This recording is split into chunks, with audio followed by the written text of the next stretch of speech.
Hey, welcome back to another video. Last November, I made a video discussing the Scott Pilgrim vs. the World video game, largely in preparation for the then upcoming Scott Pilgrim EX, but it also happened to line up with the 15th anniversary of the game. Like I said in that video, it's one of my favorite games of all time, and a forthcoming follow-up gave me the perfect chance to gush about it. Now, that follow-up is finally here. Well, by the time you're watching this, it's probably been here for a couple of weeks at least, but it's only a few days old as I start to write this. If you haven't seen the video I did on the original game, I'd suggest watching it since I'm going to be making several comparisons between it and this game. It's not totally necessary to be intimately familiar with the original game, but it will definitely help to at least be generally aware of it and what it was like.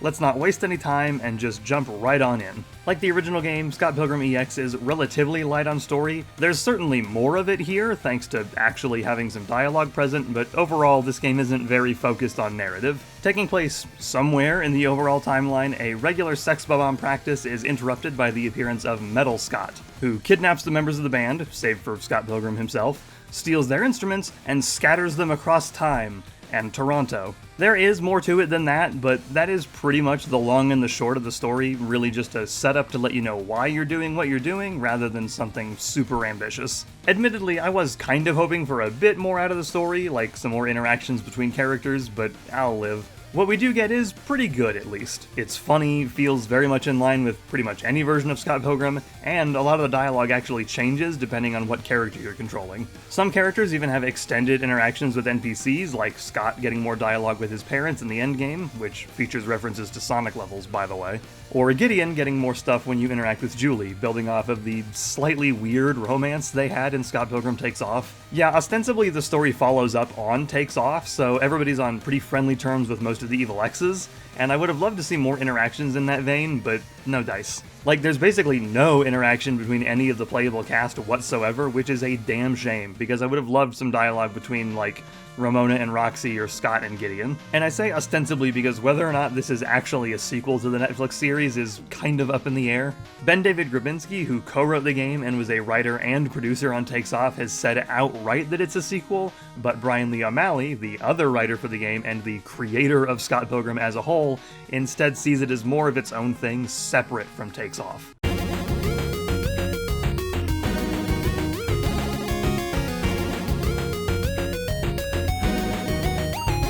There's evidence for either way, but personally I'm more inclined to side with O'Malley, since this really is his universe, but it really doesn't affect anything all that much. It certainly shares elements with Scott Pilgrim Takes Off, like the character designs and the aforementioned friendlier relationships with the X's, but the exact story beats of that series aren't totally relevant. So if you really hated Scott Pilgrim Takes Off for some reason, then you can totally pretend that it's got nothing to do with this game. Moving on to the actual game, like the original, this is a beat-em-up, though it does change things up a good bit. Once again, you have 7 characters to choose from, and there's very little overlap between this and the first game's roster.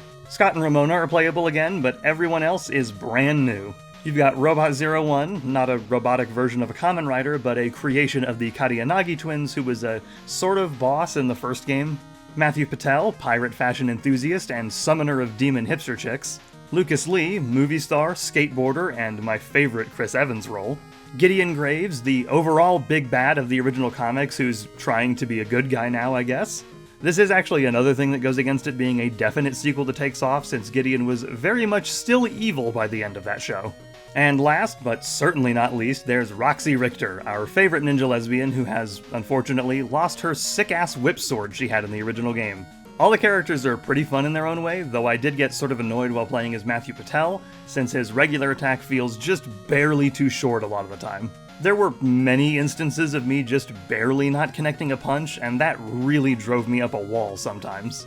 Lucas's attacks were also just a bit slow for my liking, and his charged grab thing being super easy to miss with didn't help, but I still largely enjoyed playing as him.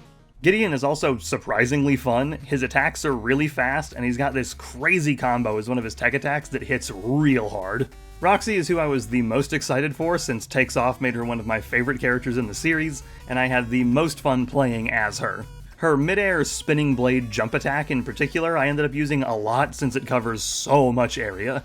Each character offers something unique and has their own different playstyle, so much like the first game, you'll definitely find somebody you vibe with. And if you don't like the character you choose at the start, you can always head back to Ramona's house and swap to somebody else. Yeah, it's a little tedious to have to trek back there anytime you want to change characters, but at least you can change characters in this one. In the original, you had to exit back to the main menu since every character was essentially their own save file.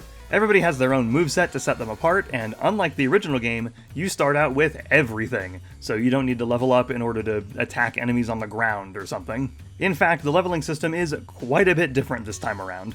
In the first game you got EXP just from defeating enemies, but here you instead build up individual stats through collecting items.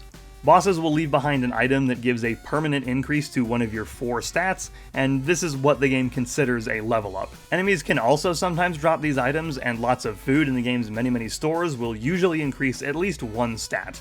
Each of these stats caps out at 64, and every character has different starting values in every stat. You start at level 16, which is neat because that was the max level in the original game, and you cap out at level 256 with max stats. But you can go even further beyond! Depending on the equipment you have on. Yeah, there's equipment in this game. You've got 2 types, accessories and badges. Accessories are what are going to increase your stats, and badges offer some kind of passive effect, like increasing the amount of money you earn, or giving you guts points when you attack enemies. Assists are also back from the first game, but they've got some differences of their own. In the original game, everybody had their own unique assist, plus the unlockable Mr. Chow, but in EX, every assist is available to everybody, and you just pick which one you want. You'll unlock some as the game goes on, but you start out with a handful already, and some of them are insane. The Katayanagi twins create a healing field when you summon them, and you can stack multiple instances of this, so pair that up with the badge that gives you guts points from hitting enemies, and you can pretty much always keep your health topped up. I ended up getting a lot of use out of young Neil, who you unlock really early in the story. Using him causes a swarm of young Neils to storm across the screen, which is obviously a pretty big help if you're getting overwhelmed by enemies, but it can also really knock around bosses. It costs a good chunk of your guts points, even with the accessory that makes assists cheaper, but it's very much worth it. Steven Stills is pretty helpful too, since he makes you completely invincible for a few seconds. Good for some standard encounters and bosses, invaluable for getting the achievement for beating the final boss without getting hit. Also, there's an assist you unlock by breaking all of these little golden arrow things found in some areas, so make sure you keep an eye out for them. With the right combination of stats, equipment, and assist, you can totally shred through some stuff in this game, even before you max out all of your stats. If you end up finding the game on the easy side, there are harder difficulty options, but I can't speak to all of them. The highest I went was normal, and I admittedly spent most of my time on easy. Besides, if you know me, you know that a lack of difficulty isn't a problem as far as I'm concerned, and that very much applies here. I had a hell of a good time with this game. In a swerve from the original game, there are also side quests to undertake this time around. As the game progresses, you'll find NPCs with these blue exclamation marks over their heads, and these guys have some kind of additional task for you to undertake. Now, these aren't super in-depth or anything, they're usually confined to the screen you found them on, but it offers some stuff to do outside of the regular plot progression.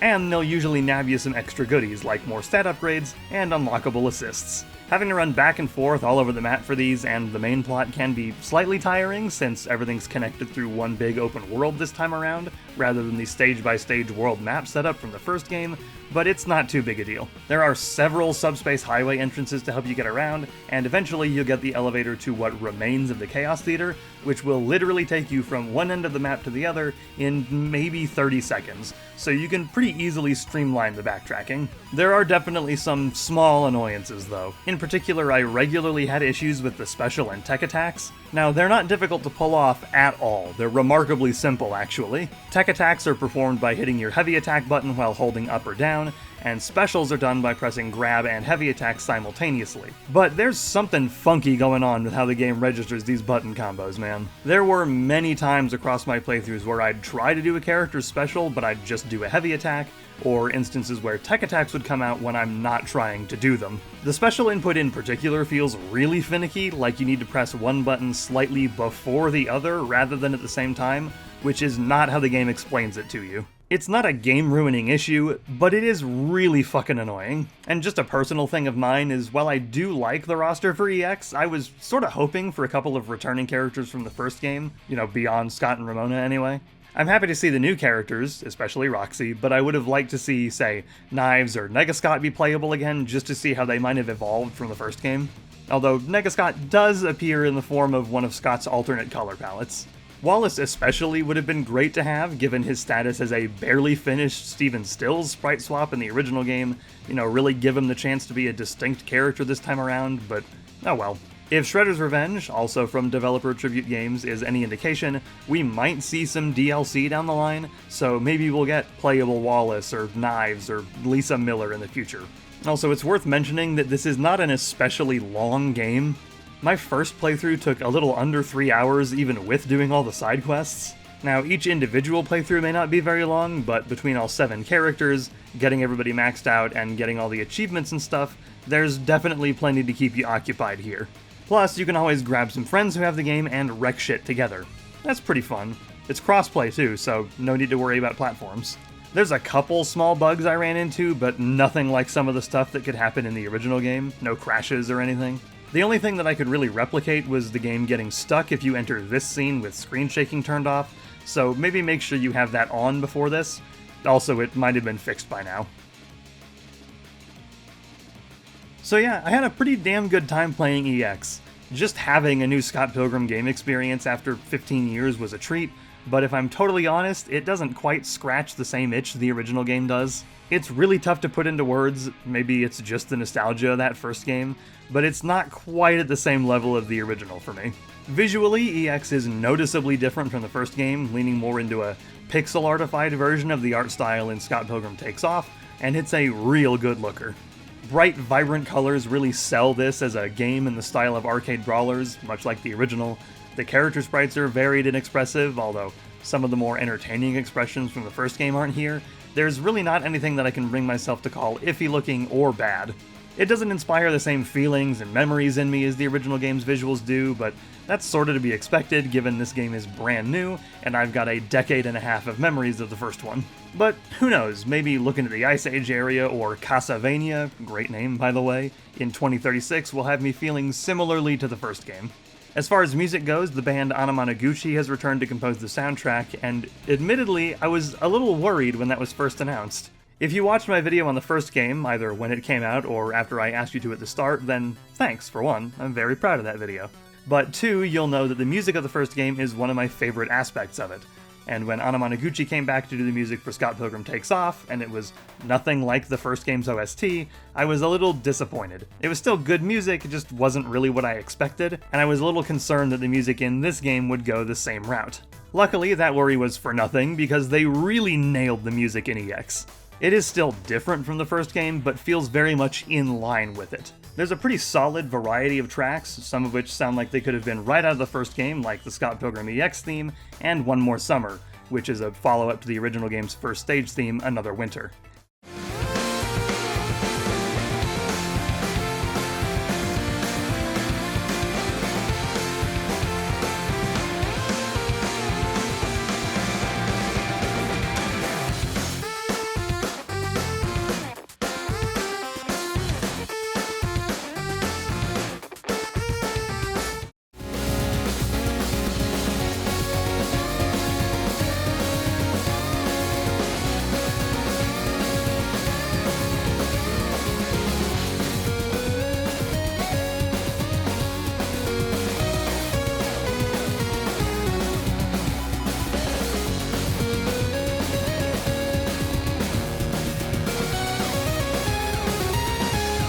And then there's ones that feel absolutely nothing like the original game's music, like Baby G and Down Down Toronto.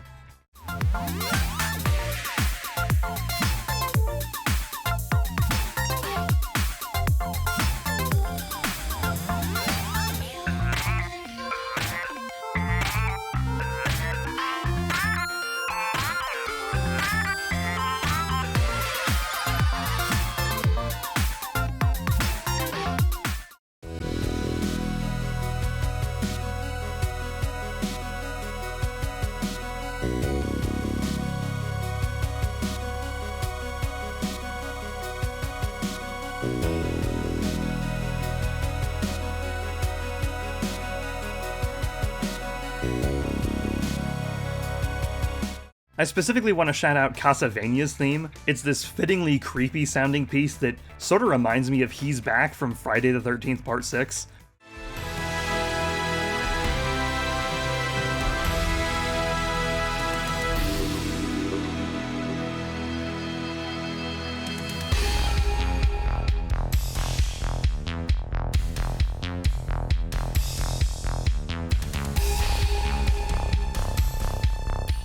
I'm not sure if that was an intentional thing they did, but it works and sounds great. There's actually a few songs in the game that feel very much like other games, like Benvitek Boss Battle, which reminds me a lot of the music from Turtles in Time, and the organ, which sounds right out of Demon's Crest.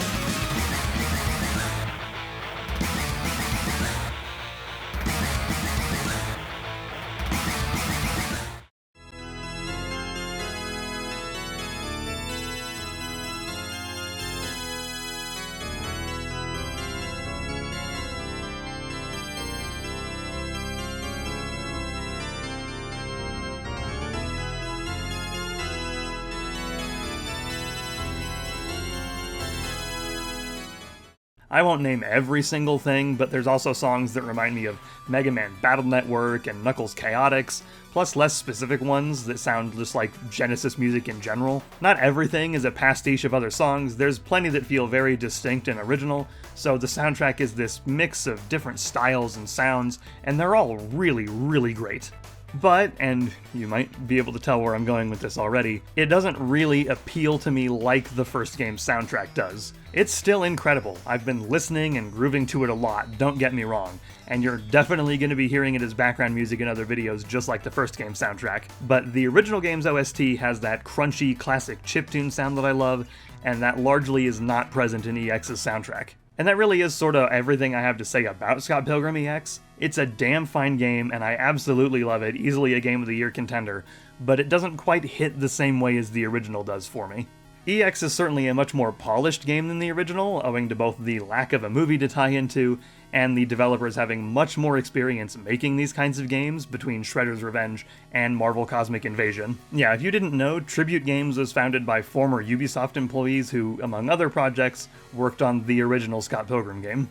But that rough around the edges feeling is something I kinda love about the original. It gives it some extra charm and appeal, and EX doesn't have that. The nostalgia I have for the first game definitely has a big hand in me preferring it, I will readily admit that.